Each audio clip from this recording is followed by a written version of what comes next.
What's up? I'm Dan Fredenberg, and this is another Chance Encounter. Hey, what's up? I'm Dan Fredenberg. I'm a commercial real estate guy. I'm from the internet.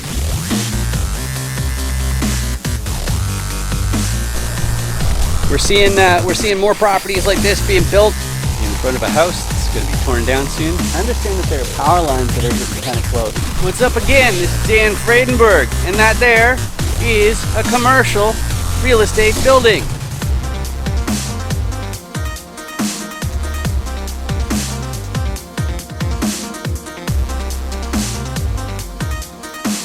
I'm joined today with John Delia, and we got a little one too. Hello, how are you doing? How you doing, John? Hey Dan, nice to see you. Howdy. This is All Baby Baron.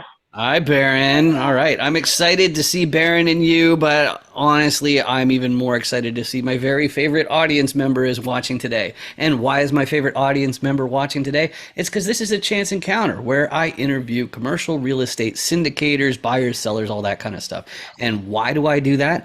Well, part of it is because it's the law. If you want to do the private deals that are always going on, it's roughly about 85% of exempt offerings, you have to have a prior substantive relationship, or else you can get in trouble with the SEC. So I talk to everybody in my circle, everybody who's in this industry, to see, hey, is there any overlap or not? And then I also make sure that you get to learn how to effectively communicate on the subject of commercial real estate while figuring out how my guest fits in. So before we get too excited with that, though, John, do you want to introduce yourself a little bit to the audience? Sure, I'm John Delia, native New Yorker. I've been in the Midwest now about a decade, based in Ohio. I like to say I'm a second generation real estate developer. My dad was a home builder and a landlord. Followed into the family business post the last recession. So, hey, we're here for the next cycle, which is exciting. Get to see the loop, go full circle. And I've been investing across asset class. So it started off in residential, does do apartments, but I also do industrial and some ground up construction. Excellent, excellent. And I don't know if the audience knows this or not, but I can actually speak baby, and I know what Baron is thinking right now. They're thinking to the audience, but wait, check your eight. And I don't know if John, if you can see through the camera into the audience's device, but under here, it's the audience's five. There might be a big ugly red button that says subscribe on it, and they should really hit that. But and all jokes aside, let's get moving here. Let's talk about the five distinct motivations I found that make the difference between different commercial investors and syndicators. Yeah. First reason why some people get into making their next acquisition in commercial real estate is because they're preserving their purchasing power. That means they've already got a portfolio where the profits that come from them are how they make ends meet. But if inflation rears its ugly head, or there's an asset crash or something like that, and there's value that needs to be stored away, people who are preserving their purchasing power, that's when they make their next acquisition. Now, that's not me. That's not what I'm up to. What I'm up to is, because I got a background in technology, that means I was aware, because of being a high salary earner, high wage earner, that I was paying more in tax than just about anybody. And so it hit me as like, well, how do I pivot to where I'm getting rewarded with deployed capital rather than with wage or salary and paying a ton of tax? So that's what I'm up to. But a lot of people, they're attracted to commercial real estate because they want to take control of their schedule. Maybe it means they want to fast track their retirement, but at the very minimum, it means that maybe they want to work like fewer months per year or fewer weeks per month or something like that. That's what some people are doing, but they're really looking to dial back. Whereas the next two groups, they're never going to dial back. Like this one here, they're so ambitious, they want to buy their entire hometown. They're looking for that generational wealth to make sure that their kids and grandkids never have to hold a day job. And that's why they're making these acquisitions. And that's great, because they're going to hustle into their 90s. Just like the last group, who I feel they've picked a sector of society. I like to joke that they're trying to save the world, but if it's not a sector of society, maybe it's the animals or in the environment or sending people to space. Who knows what it is? But you have to have a big financial backing if you're going to make a really big impact on society. So of those five different motivations, John, what really stands out to you? What combination of those would you say describes you best? I'm going to go for the trifecta. I say capital preservation is rule number one. Don't lose my principal, don't lose my money. Rule Hmm. number two, watch that high income with some tax deductions and tax advantages. And number three, it was like me. I thought my millionaire dad was a bum. He was home. We'd cook dinner. We'd hang out. We'd do things. Don't you have a job, buddy? You're supposed to be working the 9 to 5 grind. So, I hope that little Baron gets to pursue his passions. If he wants to work in that environment, great, but he does not necessarily have to. He can go on and further and develop his interests, his passions, and, further humanity for us. I love it. I absolutely love it. And that brings on to the tolerance of risk assessment. And this is really big for Baron here because we got to make sure that this isn't just a, hey, I heard there's money in it sort of thing. You've got way more background in it, but I get a lot of newbies on here. So please fill in this blank just for reference, which is there are many popular investment asset classes, but I think blank is too risky. What's too risky for you, John? Bless you. Cryptocurrency. I love blockchain. I love the potential, but a lot of these PFPs and memes and JPEGs, guys, it's very risky. Very risky. Yeah, you can't eat them, that's for sure. And you don't make anything for owning them. It's basically buy low, sell high, and that's what drives me crazy. But that's why we're in commercial real estate. So, to make sure that you understand how commercial real estate deals work, I have the dandoesdeals.com commercial competency cube that you can obviously go to dandoesdeals.com and get your own copy. But the thing that's different is it's free. And because I did something really, really weird, I decided not to even ask for your email address or any contact information, which is the worst thing you can do from a marketing perspective. You should always Great ask. funnel, Dan. Great funnel. Yeah, right. But the whole idea is I want you to be able to effectively communicate on the subject of commercial real estate and understand how my guest fits into these deals. So you can just go to dandoesdeals.com and print them out for free. And that way you can practice with your friends, your family, and you can really get this stuff locked down. I go through every single side in all of these Chance Encounter episodes just to make sure that you got it locked. So first, let's talk about what a repositioner is. A repositioner is a person who looks at a lot of different properties and does a bunch of different paperwork. What are they doing with this paperwork? Well, the first thing they're doing is it's a fancy word. They underwrite the deal. And that means they do the arithmetic, they do the math and figure out, first of all, is this property even making the amount of money that the broker and seller say it is? Because it might not be. They might be spreading it over, 18 months instead of 12, or like who knows what they're doing. So you have to underwrite it and find out what's going on. But why is the repositioner called a repositioner and why are they doing the math? Well, they need to find upside. There's no point in making an acquisition unless there's some upside that they can provide for their team. And so the repositioner has 3 different tools in their tool belt primarily to find that upside. The first one is get more advantageous lending. Financiers are people who only deal with paper and with money, okay? And so if you can get more advantageous lending, in other words, a better deal for your loan, then that's upside baked into the repositioner's deal. But let's assume that that's not possible because it's a competitive market out there. So the first place they're going to look is the operations team. They're going to stop those Benjamins from going down the toilets there. But of course, there's more to operations than just unclogging toilets and collecting rent and mowing lawns and all that kind of stuff. Isn't that right, Baron? And the other parts, like me, I've got a marketing background, so that means I can help keep vacancy rates super duper low. And then also there's the automation side of running CRMs for this long. So that's one way that the repositioner can find some more upside, but often because of how competitive it is, the operations are not going to be enough. So they're going to get a contractor team to do a value add or renovations, you might call it, and fix the place up. That way the next tenant will be happy to pay more than the previous one did in rent. But fixing things up, building, contracting in general, it's a very expensive habit, and it becomes an enormous problem if the repositioner is like me. See, I don't know if you know this, but I'm from the internet. So that means I definitely need a local. I need boots on the ground. I need somebody who can be there in an hour or two, because that's not going to be me. I'd still be stuck at the airport. But when the repositioner has this ownership team, this GP team as they call it, and they turn around to the financier and say, hey, I want to buy this property, but it's tens of millions of dollars. You don't happen to have, say, tens of millions of dollars that you want to lend me, do you? Well, the financier is going to want to know one other piece of the puzzle that I haven't mentioned yet, which is who's the sponsor KP. So if you have a bunch of friends and you want to take over a building, the one part that you might be missing is that if you want to pick up a 350 unit apartment complex, for example, somebody in the fold has to already own a similar asset, like a 350 unit apartment complex, or else you're not going to be eligible for the loan. On top of that, you need a certain amount of liquidity, and then you also need a balance sheet among the owners of at least the amount of the loan. But if you have all of those, hooray, you've got a commercial real estate deal. So, John, as far as your core competencies go, what parts do you expect to contribute to your next deals? Love it. I definitely like looking at the repositioners aspects of the deal. How can we, optimize efficiencies? What can we do to make this thing pencil out a lot better and add value? But when we do add value, I'd like to say being hands-on in construction has ultimately helped us strive and, do well. Because obviously, if you're turning units, you got a certain price per unit or target you're trying to get towards. So those value add improvements have to be managed by professionals on the ground. Although I like the financing aspects, I'd say that I help provide the assumptions, but there's a lot of guys who love macros and love Excel, so I let them do their thing, dialing it in on the keyboard.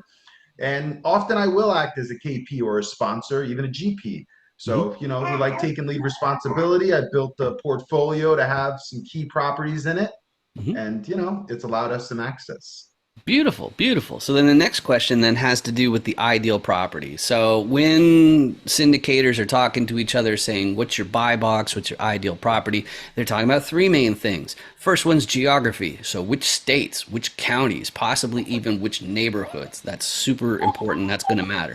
Second thing is going to be the size of the deal. We're talking about multifamily here, which just like, some small retail and also with self-storage or with some other different types like that, you'll end up having unit count as the way that you figure out the size. So you're going to have different teams taking over 15 unit deals from the ones taking over 500 unit deals, just because there's going to be more players and a lot more going on. So that size of the deal is going to be super important. Now, the third thing, though, it's called class. And unfortunately, they have the same word for two different meanings. And here's the first one. The first one for class, it has to do with the condition of the building. So is it old?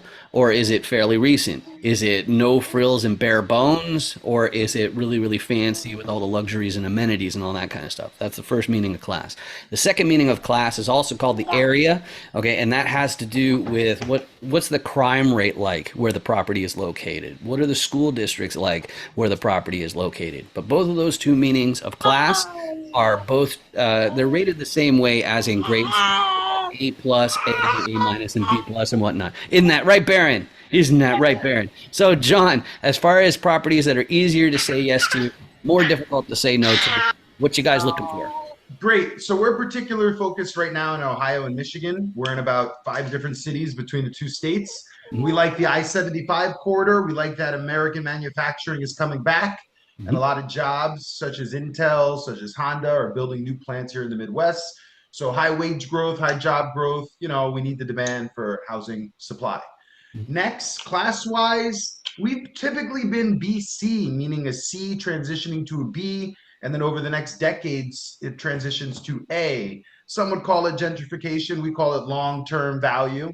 So, like I said, we come in, we add that value, we stabilize those assets, and we help increase the quality of life of the community, as well as pick and select quality tenants who can afford to contribute and do more in those neighborhoods. And in terms of asset size or class, pattern recognition is a thing. So, we mostly focus on brick multifamily buildings. That's been a big thing for us. We do really well there, but I'd say it's completely, bringing those buildings to modern standards and really making sure they're optimized. And lastly, we like dirt now. So whereas there was a lot of competition over the last 3, 4 years in multifamily with high rents, high appreciation, et cetera, we started moving towards the ground up construction. So we really like infill lots and acres where we can build a subdivision, rent it out, and once again, hold it for a decade or so and be great operators. I love that, and I love what you were saying about gentrification too, because like landlords, we get blamed for it all. The fact is like highest and best use, like, the government sets up situations where like that's the only way to stay afloat is to be doing whatever is best for that piece of land. And I don't like how we as landlords get all the blame for that. So I don't think it's a really great label, or the associations with it aren't so good. But so there's the ideal yeah, go ahead. Well, so I was going to say, because someone has to take the blame, I'm going to say it, John the Gentrifier. Oh my God. Yeah, I definitely get that, and like that's the problem. Is it like everybody to some degree? It's like riding a bull. Like every landlord, you're only riding that bull for a limited time, and the government is making sure that people keep taking care of the properties and tenants in that way. So. I think the only thing that bothers me is pretending that landlords don't provide value, when it's just the same as like people who can afford to have a maid would absolutely get one, to help clean out while they do something, more productive, more important. And that's exactly what landlords end up doing when they're taking the trash out of the hallways and replacing fixtures and doing all that kind of stuff. It's just the common areas. But anyway, so that is your ideal property. My next question has to do with who you're best suited to help. And because everybody in commercial real estate has to build these teams, we're always eager to make referrals and build these other teams. But because of our unique skill sets, we're also better suited to help some people more than others. Me personally, it's always the sponsors, KPs.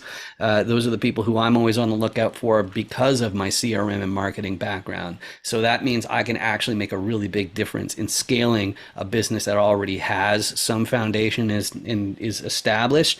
Whereas when you're first starting as a repositioner, you need grunts. You need people who will put in 80 to 120 hours a week, and they're just going to make their efforts that way. Whereas my skill set, it leverages time much better. So as far as you go, John, though, if you have any 506B raises going on, then don't entice investors. I don't know if you have like a donut or something. Don't wave it in front of the camera, because that'd be enticing.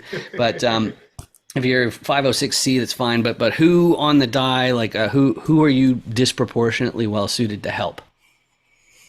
I'd say, Dan, we're more of the MBAs, engineers, corporate professionals. So people with a full-time job, people, as you mentioned, with a tech background, high income, they're losing a lot of that income on a coastal city, New York, California. They're getting the taxes eaten away.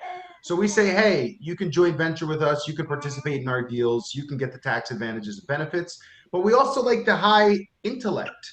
So taking that engineering degree, taking that master's in business administration, and learning your KPIs, learning qualitative, quantitative on how deals work. And we like to think we're developers with training wheels. So we can help, bring you up to speed without giving you the day-to-day operational local frustration. Do I get on the flight? Am I going to find a guy within an hour to fix it? So that's really where we've been leveraging our platform. Mm-hmm. Beautiful, beautiful. And so we met via LinkedIn and some Zoom meetups and all that kind of fun stuff.